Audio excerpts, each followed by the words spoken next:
Abay, confirm na. Si Kaufman ay talagang nahawa na sa sakit ng mga dilis. O ba, nakakahawa pala talaga ang pagkabobo at tanga. Kaya kung kayo'y may mga kaibigan na dilis, huwag kayong lumapit ng lumapit, ha? O, ano ba ang nangyari?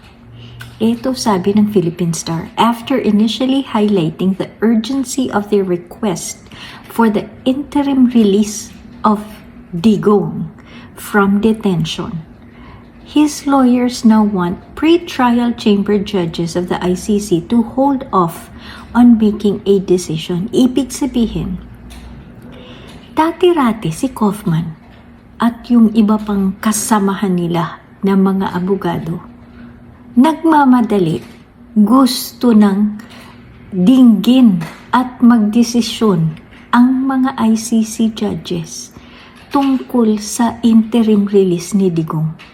Ngayon naman, sabi nila, uy, wag niyo munang desisyonan yan. Sabi nila, bigyan daw muna ng panahon ang defense team na i-assemble lahat. Ibig sabihin, tagpiin muna nila ang necessary information. Aba, di sumagot ang ICC Deputy Prosecutor. Sabi ni Mami Mandiay Niang, hindi natin kasalanan yun na ikaw, Kaufman, nagmamadali kang mag-submit ng request. Kulang-kulang pala ang ebidensya mo. Kulang-kulang?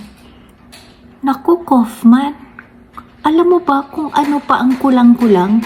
Yung anak ng kliyente mo, kulang-kulang din. May topak. Sounds familiar.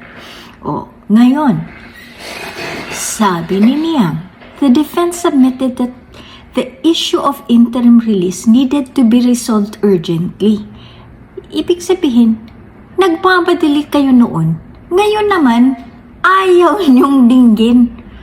Talaga naman, Kaufman, nakakahiya ka na, ha?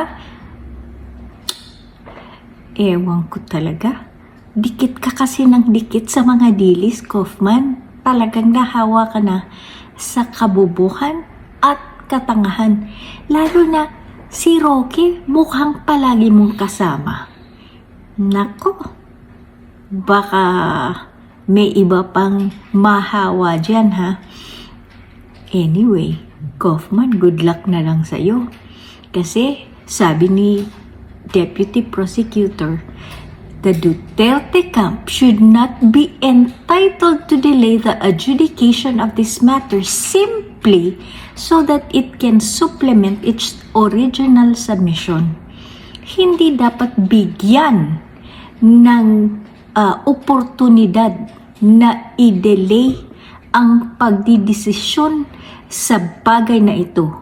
Ang kampo ng mga digs, ng mga Dutertards, dahil lang nagkulang sila. Tama nga naman. Ikaw talaga, Attorney Ubu. Ewan ko sa'yo. Anyway, good luck, Kaufman, ha? Palagi ka pa namang sablay. Babush!